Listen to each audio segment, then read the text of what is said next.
it's going to give you a rounded effect to it. And as we go through different assessments, you're going to be like, oh, that's how I'm going to be doing this. And we're going to introduce the OQ45 tonight. Y'all do have access to it, but I made some copies, so we're going to use that in here tonight and practice that.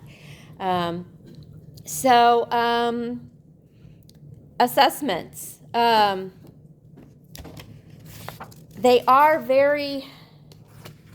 They have a lot of power.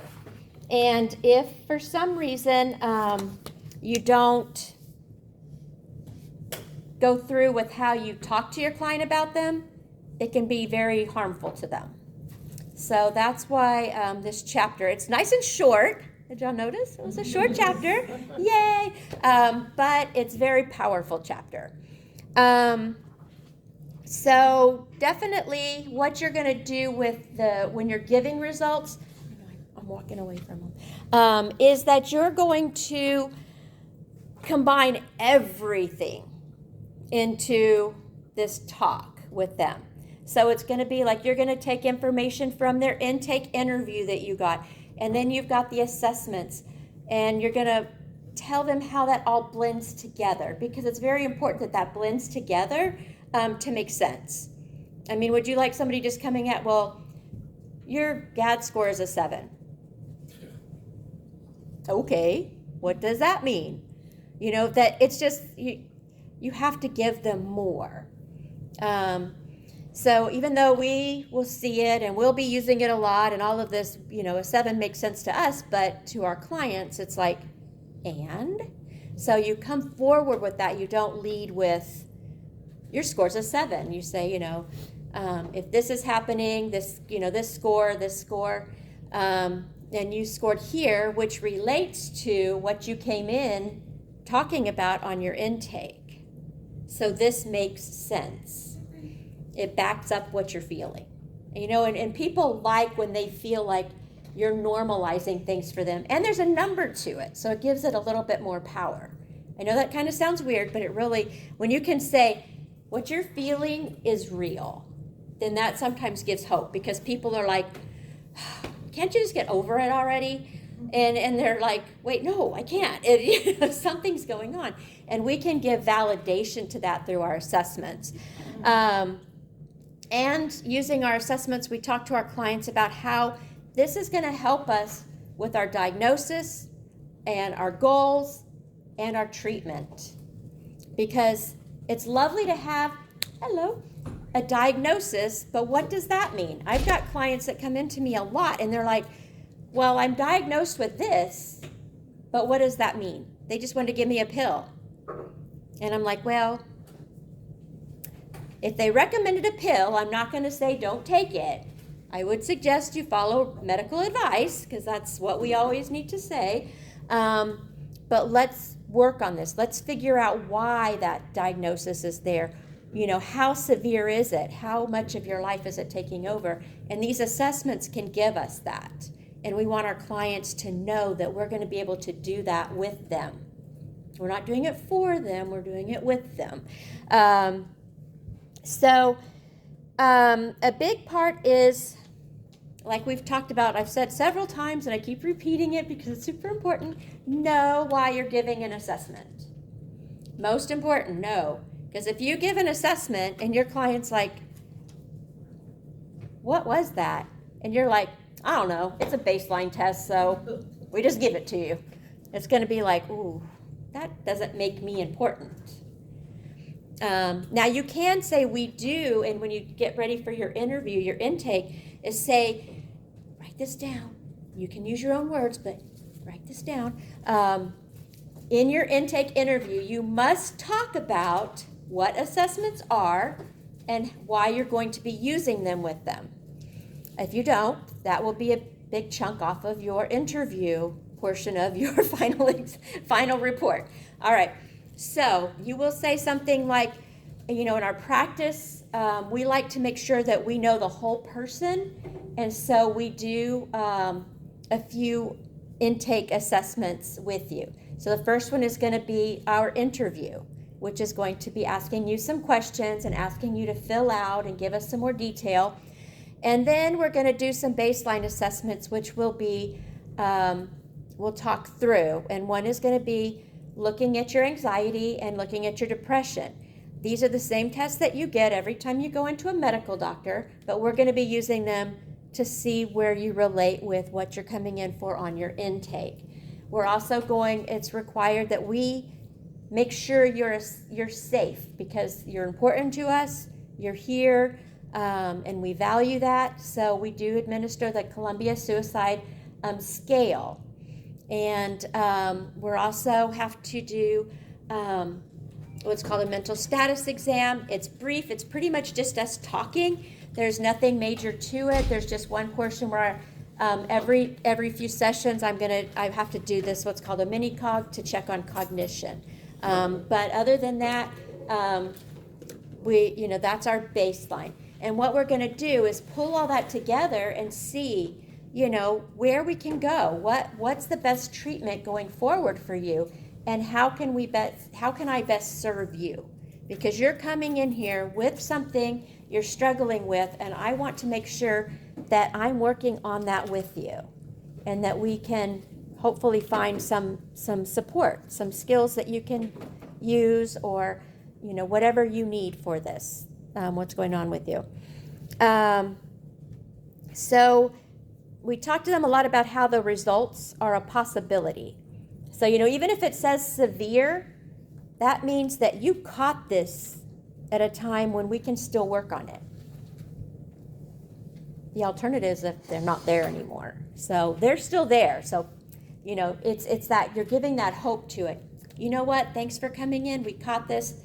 It does say severe, but that means that we can work together and we can bring that down. And each time we try the scale, we'll see that number changing. Hopefully, that's what our goal is, to see that number changing.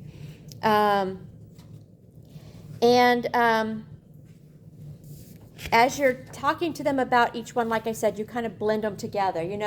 If your depression and your anxiety are high, that's really normal, because that is telling us that there's a lot going on and it's confusing, and people are like, well, which was first? We're not going to do that, because they just keep going together. So you could start it with anxiety at some point in your life, and you get so anxious that you get worried about it so much that you get depressed and don't want to go out or do anything, because you're so anxious that you make other people anxious, and now you're depressed and you're anxious. Or you could be depressed and you feel bad about being depressed, and that causes anxiety. So they really go together, and so those scores make sense. So that definitely lets us know that we're going to work on those together, because they're working together right now, and so we're going to work against them together. So that helps them understand why you're using multiple scales. Let's see. Did y'all remember the 5 steps? What's number 1? How do you check in with a client? Ask them what? How they felt on the day of administration. Okay, yeah. What they thought about the assessment. Right. What did you think about that? Our first day we met, we did some assessments. How did you feel about that? Hopefully they were like, you made me feel so comfortable. I didn't mind. That's ideal, right? And you get about half your clients will say that. But, document what they say. And I don't know if it's, I'm going to put that up where you can get into that, is the progress note. So, if you talk to them, when you talk to them between sessions, or if you give them additional assessments, that will be like a session note. You don't have to videotape it. You just have to write that session note out. But that will be you giving them that information on their test. So say anxiety and depression were really high, you may want to do additional testing. That's where you would contact them and say, just something quick and easy. What's the second one? Provide structure for the interpretation. And it's very important to remind your client what's going on. What assessment did you use? Because, like I said, if you just give them anxiety's a 7, well, where did you come up with that? You know, they're probably not going to say that. They're going to sit there and bob their head and pretend they know what you're talking about so they can get out of there, because now they're really uncomfortable. So you want them to be able to know, when we did the one that said GAD-7, that's generalized anxiety, that I think it's a 7-question test, that's why it's GAD-7, is that, you know, it showed this and that. So when you go to give the results, you need to tell them what assessment you're talking about. Give them a feel for what you're going to be explaining before you give them their, like, boom, here's your result. Because you want them to feel the understanding of what you're doing with that. Like, you're coming to, you know, this looks like it's in normal range. I know you've got some discomfort, but maybe as we work on other things, that discomfort will lessen. So, you know, right now, that's something we can keep an eye on. But at this point right now, that's not something that we want to put our focus on right away, because I'm feeling like this will probably clear itself as we move on and work on different areas. So you don't want to say, well, that's not significant, so we're not going to bother with that. You hear the difference? Because you're telling them what you think you're feeling, not important. And that's something our clients don't want to hear. And they don't need to hear it that way, because they're already, you know, coming in. You know how hard it is to go to counseling? A lot of my clients get dragged in by somebody. And then they're like, they don't want to leave, and the other person does.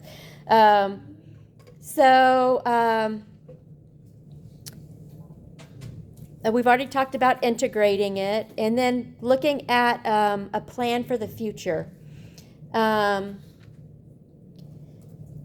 You want to talk about these assessments are there to help us help them with goals and a treatment plan. And you can say with them is, you came in and this was what you mentioned in your intake is a goal for you. And these assessments say, that's a good goal. Now, how are we going to break that down and make it so that we can start working on it?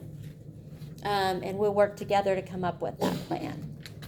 Okay, you're actually going to come up with ideas that you will present in your final report. But we'll talk about those as we go through each of the assessments, what that'll look like. You can too, when you're in your review with your client, is ask them, how did you feel these assessments related? I know I've kind of talked to you about how the numbers related, but how are you feeling about that? And specifically ask them that. And you can say, you know, did any of these feel like they resonated with the past, your past self, your now self, and maybe what you want for your future self?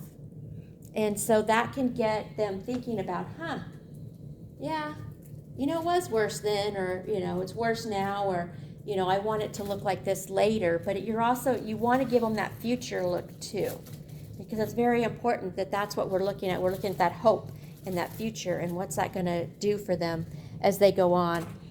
All right. What do you think about case conferences?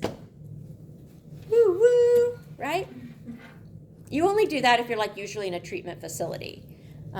Or some hospitals are doing more of that work, where they work with the counselor and the psychiatrist and the doctors all meet. I think UT Health is actually doing something like that with a lot of their clients. Yes. It's like when they talk about a multidisciplinary? Yeah, disciplinary team. Yeah, like a multidisciplinary team, very much so. Which I think is amazing. I always want to get release of information for doctors and psychiatrists so that we can all collaborate on what's happening. Because a lot of times they don't ask the same kind of questions. They don't get how often do you go when you go to the doctor? How long do you sit with your doctor usually? 15 minutes. 15, 5. How much information are they really getting from their clients? But when we can contact them and say, you know, I noticed you put them on this medication. These are some things that's going on that I'm noticing are having either positive or adverse effects with the client. You know, can you help Do me they respect understand? our opinion, even? Oh, yeah. Okay. Yeah, they do. They like that their clients go to counseling. They really, really do. I wonder that if the medical doctor kind of snubs his nose at Mm-mm. our profession. No, they love having count. And once they get your name, you're going to have lots of clients when you start contacting them. I know, it's like, oh, yeah, they like that. They like that you care enough that you're reaching out and you're talking to them and you're asking questions and supporting their patient too. Nice. So when you get the psychiatrist and the doctor and everybody on board, it's an ideal world. Some live in an ideal world, some don't, you know. But release of informations are your favorite. If you do a consultation conference or a case conference like this is with family or anyone not medical professionals. So we are considered medical professionals, okay? So we can pass information directly from us to another medical professional. So if their doctor, their psychiatrist wants something, we can pass that information between us. You don't have to have a release of information. Now, you don't have to. I do anyway. I want my clients to know, and I want them to say, yes, I want you to talk to them. And I want you to share my notes so that they can get a better understanding of what's going on. So I do that. But if there's other family members in there and they're like, it's okay if they're in here, it's like, I need them to sign a release. I need you to sign a release of information for them to be in here. If they've got anybody outside of a professional, even if it's their lawyer, if lawyers especially, please make them sign a release of information. So you want to make sure that anybody else outside is signed, even if it's their spouse, you still want them to sign a release of information. Okay? They're like, but I trust them, it's okay. And I'm like, I know. For you, I'm trusting them also, but legally, this is what you must do. And it really is legally, they need to do that. Writing your assessment report, and we'll break this down more as we keep going. And this gave you a simple idea. There was a part in there that was wrong. It's not how your report will be. I can't remember what it was in here, but it was like, no, you do have to do, I don't remember what it was. I didn't put the page down, did I? Anyway, 2 things that I will cross it off and tell you to redo it, and I will check it again, but I won't rechange your score, is if you write in the first person even one time. You are not an I. You are the therapist or the counselor. Do not say, I feel this way, because 1, your feelings don't matter in this. I know that sounds really mean, but it's true. This is a very formal report that you're writing to other professionals. You only use the data. You can't put your personal feelings in this, okay? And do not use I, so no first person. That means no I, me, my, mine. Bless you. If you can think of any other first person, don't use them. All right? And absolutely no opinions. So we cannot say based on observation and client assessment, we feel no. No. You can say client is exhibiting That's okay. That's a better way to put it. da da da da, evidenced by da da da da da. Okay. Okay? Because your feelings are your feelings, and they're valuable, but on a report they don't fit. Okay, you keep that gut feeling, but they don't go on your notes and they don't go on reports. No opinions. What you have to do is, client was exhibiting this behavior or this whatever as exhibited by or evidenced by this da da da. So, because I have a client who is an adult with autism, and I can tell when my client gets really happy or really upset. She rocks. So when she's really happy, she's like got this beaming face, and she's just like, you would think she's in a rocking chair. I'm just kind of like getting lightheaded right now because we do Zoom. So I'm like, ooh, motion sickness right now. But, hey, I don't stop it because she's happy and it's working for her. When she's not, she'll put her blanket or something around her and she'll rock really slowly and like keep her head down. So I can evidence that. I can say this is what's going on. And that's something that I can see and I can explain, right? And they can also say they don't feel good or they're upset. You can say, I'm seeing it this way, and they're verbalizing this. So being careful that you don't do first person and you do not put opinions or your feelings, okay? I know I sounded really mean, I'm sorry, but it's really, it's so important you don't. I mean, if anybody's ever had a psychological report, I guarantee you there is nothing personal in there. Now, when we report these results, no, you may not do that. When you report these results, then with your client, you can say, I noticed when you were taking that assessment that, you kind of like closed in on yourself, or I saw you kind of sit up straight, or, things like that. You can talk about that with them, and you can verbalize feelings with them. It looked like you were feeling this. And that just lets them know that you were present with them. But those things are verbalized with your client to let them know you're with them and a part of the session with them. And it's not to,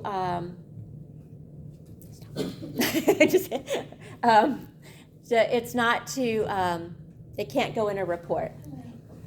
All righty. Oh, it was on the assessment, components to the assessment. On part of it is important to say is relevant background information, and we're going to do this next week. I think 2 weeks. I think 2 weeks we're doing the intake assessment. With that, you need to ask them for relevant information is like, how long have you been feeling this way, or that you've noticed that it's kind of affecting you? How long have people around you said they've noticed what's going on? Because a lot of times when they think about it, they're like, my brother or my mom or my aunt or somebody, somebody at work mentioned something and I didn't really pay any attention to it, but now that you're asking me, this has been going on longer than I thought. And that happens a lot with our clients. So asking what other people have either said to them or commented on, a lot of times that's why they end up coming to therapy, so somebody will stop commenting. So they can do that. Let's see. We will have examples. I will show you exactly how you write up your findings on the report. That's not going to be a secret, but the book said like you don't always have to put the information on there about the test. Yes, you do. For this report, you do.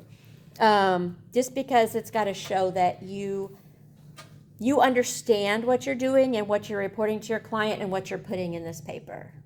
Okay. And definitely asking and talking about strengths and weaknesses.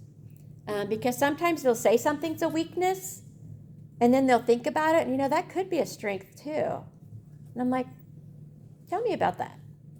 And so they can talk about how they've used that in different ways too. And asking them in their intake is like, what is your goal for coming to counseling? I know that's one of the questions on one of the forms I have. But what is your goal for coming to counseling? What do you need from me? Because you've told them everything you're going to do for them. But you want to know, what do you need from me? Is it any different? So those are really important portions of that chapter. Did anybody have questions anywhere on that chapter that I didn't briefly skim over? Whew, what a lively group tonight. Yes. Do you really have clients like summarize their own results and interview?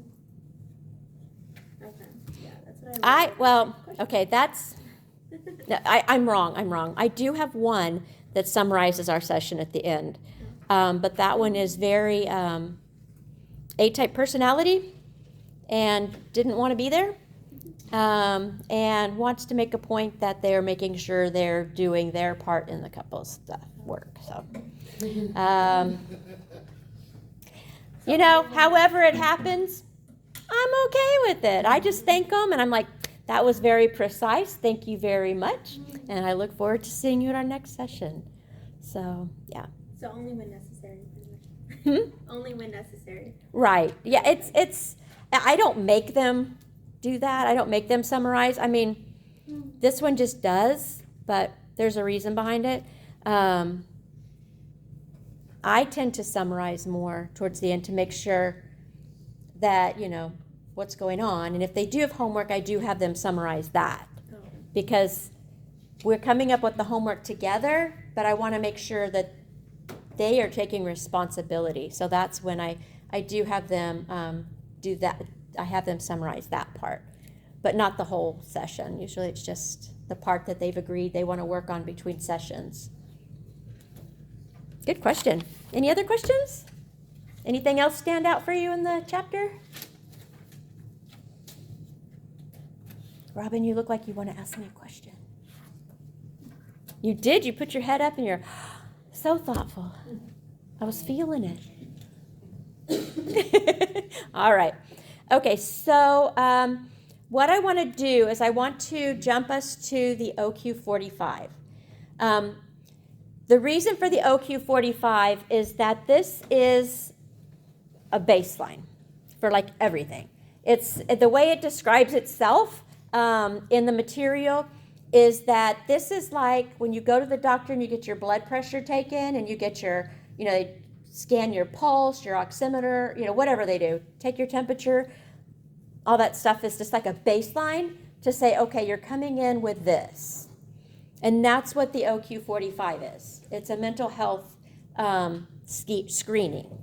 So it's not a negative thing. And even, I do have this online for you. And this is something that you can definitely use when you're talking to your clients. It's called the Guide for Mental Health Providers. It's the OQ45 Guide for Mental Health Providers. And it just talks about, this is called your client's mental health vital signs. That's how they describe this. It's very quick. It doesn't take but a moment. I usually will do this with my clients, and I actually will talk them through each question and mark it, and then we'll talk about it at the end after marking it. So I remind them that, as we said in the beginning with our intake, that this is like our vital signs for mental health. And this is giving us a baseline. Now, this is saying, basically this is what we're seeing on a very superficial level. And if it's kind of high, what we're going to do is when we give it to you again, it should come down, as you're working your treatment plan, that's what we expect to see. If something's not working, we can readjust at that time. So it's just our vital signs. It's like if our blood pressure's high, we're going to try some stuff. We're going to see if that doesn't work. We're going to try something else, and we're going to try to get us where we need to be. And everybody's an individual, and that's the biggest thing I point out to people is we're all individuals, and so it's important that their treatment is individualized. It's not the same as the other person who came in. We want our clients to know they're important to us and that they're individuals, and we take them seriously. Okay? So that's how we talk. We can do that with them, is talk that. There's also one that actually you can give to your clients that discusses it. You can get the OQ45 so you can actually track it if you want to. And it just talks about making sure that their voice is heard, that the OQ45 is letting us hear their voice. And that, the more we can let them know that they're important is the better the whole assessment experience will be for them. All right. Those are in your course content. The OQ45 you should find in Module 5. Did y'all go through Module 5? Hopefully. It takes a long time to put those together. I'm just kidding. No. I try to keep everything concise for you. That's what I've been really working on, is trying to make sure that if you need something, you can find it really quickly. I mean, I still have it in course content if you like digging around in course content, but I put it in the module so you can kind of grab at it quicker, hopefully. In there, you have the most important sheet that you, I actually printed these off for you. So I'm going to pass this around. You will take one and pass it around. Oh, actually, that's a bigger stack. Take and pass around. This is the first look at those important sheets that you must have in order to interpret and share the results with your client, okay? So this is a beautiful piece of paper. I highlighted mine. You can highlight or not. I don't know what you like to do to make things that are important stand out to you. But definitely, this is one that you're going to use, okay? Did everybody get one? You don't have to keep it, but you do have a copy. I mean, you do have an electronic version in there. I'm still old-fashioned and like my paper. I know it kills trees, but you know what? The paper's already here, so might as well use it. If you throw it away, it's wasteful. So that's my conservation side. When you look at this, it tells you exactly how to score it and how to interpret it. And this down here, it's 3 subsets. So it'll talk exactly about like what each subset looks like. So like the subscale for symptom distress, that can go, the numbers can add up from 0 to 100. If they've got a 36 or more, that's significant. Okay, it's not saying it's severe or anything, it's just saying that's significant to work on when you're in the counseling session. Same thing with interpersonal relations. It's a 0 to 44. If they get a 15 or higher, that's significant. And what we tell them is this is, like we said, this is just the vital signs. This is giving us a basic idea of what's happening. It's not telling us what's significant about it. It's not telling us how much. I mean, we know if the number's higher, if you get a 67 out of 100, that's probably pretty high when 36 is the starting point. But it's just saying that this is a number that we're going to work on to bring down. Social role, out of 36, 12 or more indicates symptom significance. But the social role, if you look at the bottom, it has a note. And this is why when you get paperwork for an assessment, you have to read the whole thing. Because it says, note, additional attention should be given to a low score of the social role to determine whether their results are from satisfaction or from the client's unemployment. The client may mark 0 for something that's not applicable or never happens to them. So a low score on that may not give you the full insight to what's going on, but to note that and talk to them about that. That's why you say 36 is significant enough to begin a conversation regarding that. On that one, if it's that's the only one. If it's low, it's also significant to have a conversation. What else is going on? Because there could be good stuff going on that we can use in a good way for our client. If it's high, then that means it's significant that we're going to have to address it in a way that we're going to help them not struggle with those social roles. Did that answer your question? Yes. That's the only one that's like that. What? You got to talk louder so I can answer your questions. All right. And it does talk about that question number 8 is going to be significant for possible suicide ideation. Items 11 and 32 are going to give us an idea if there's some substance abuse happening. And question 44, if there's some violence going on. So what that means is if those are there, we're already going to do the Columbia Suicide Assessment. So we're going to address that even if it's high or low. If 11 or 32 on the substance seem high, and maybe in your interview something came up about that, we might do a further screening on substance use.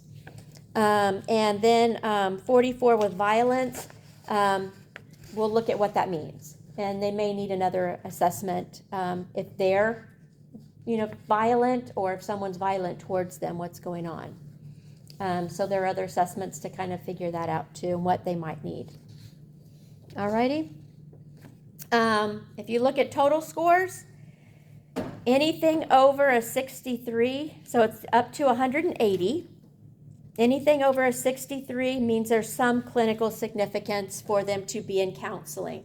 So you're saying, you know what, you caught this and you came in. Good job. And then we have this to work on. Okay? Yes. Why are there so few questions regarding the critical items? This is a screening. Okay. This is a screening. It's kind of like, you could say I had a temperature yesterday, and I had a temperature 30 minutes before I came in, but now your temperature's kind of normal, but it's been high. Or you could say, oh, I don't have a fever, and then you come in, they take your temperature, and like, oh, yeah, you do. And you're like, that's interesting. It may mean something, it may not, but this is just a screening to tell us kind of a bounce-off place with the OQ45. Good question. Yeah. Gives us that bouncing off of, so we can say, because of these scores, and because of your intake, and because of, whatever's going on, it would be a good idea for us to do a few more assessments just to kind of get a good feel for the best angle to go to help you meet your goals. We always want to turn it back so we're working towards their goals, okay? All right, y'all, you ready? We're going to try it. So I want you to see, we're only going to do a few, so I don't want you to do all of it right now, because you have to meet with your, actually, are your partners, I know yours is not here, but if you two will meet up, will you have a partner? Oh, wait. I'm the only one. No, where did she go? No, I don't think she's here. She's not here today. Okay. Is that the same person who doesn't show up? I forgot my pen. Okay. Yes. Okay, so I have 2, 4, 6, 8, 10, 12, 14, 16, 18. All right. I need to take a roll. Somebody's missing.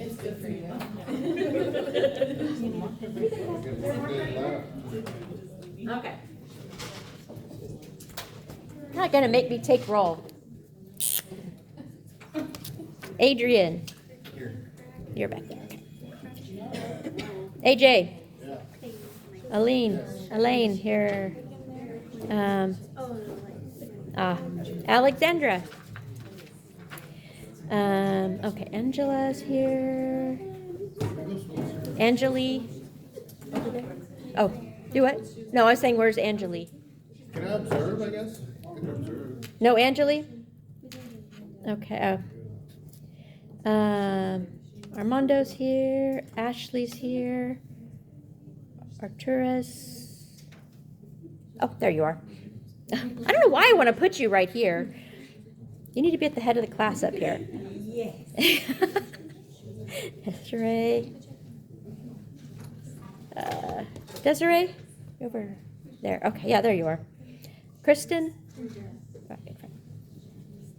Lauren? Oh, you're around the corner. Nivea?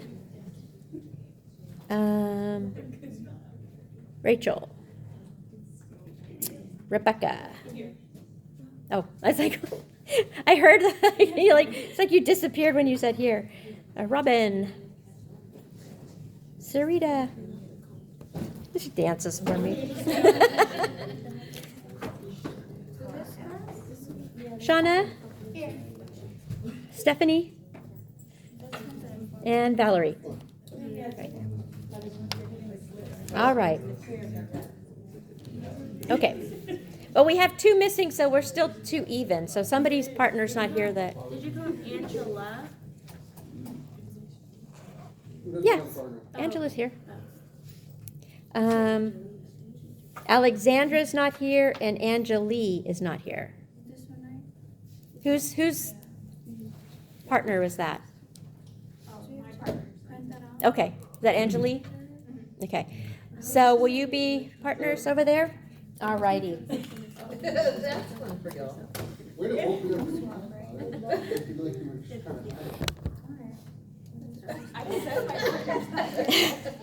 Yeah, she did.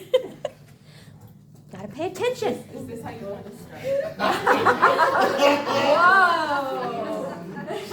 Even in the other class, you're supposed to eat me and eat my head up, man. I don't know about that. Shut up.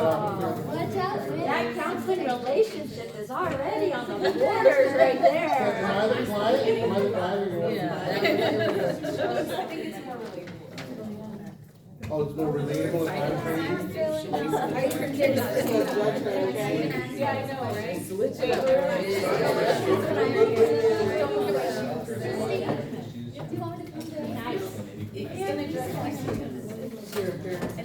Right.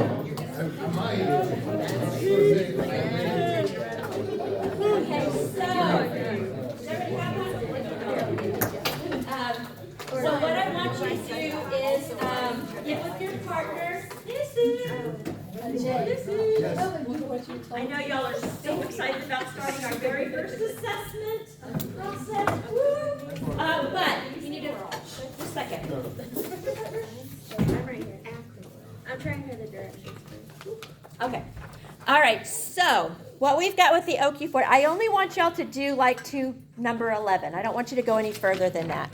So what you're going to do is don't fill them out for yourself. As the therapist, you read it out and you mark your client.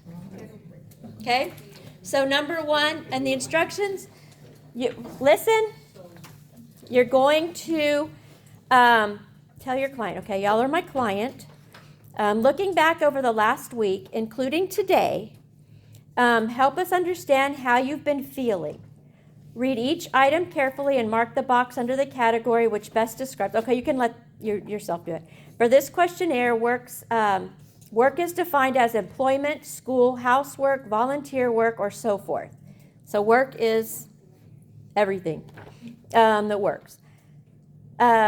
Please do not make any marks in the shaded areas. So that is actually, this part is the shaded area.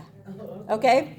It's just, I don't know why it didn't print off shaded, but this is the shaded area. So don't go past almost always. Which part is the shaded? The part right here. Oh, okay, gotcha. The writing.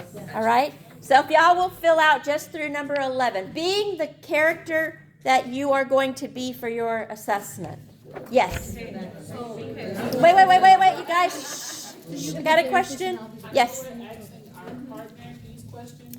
That's how I do it, but the directions say that the client can do it. Yeah. I do the. If you're going to ask the questions, yes, you put your partners. We have to fill it out, like if you're answering, so then if we do it ourselves, if we're answering. Right. So if you're going to just do it yourself, then you just go to number 11, though. And then we're going to stop there. And this is how exciting it is to do an assessment.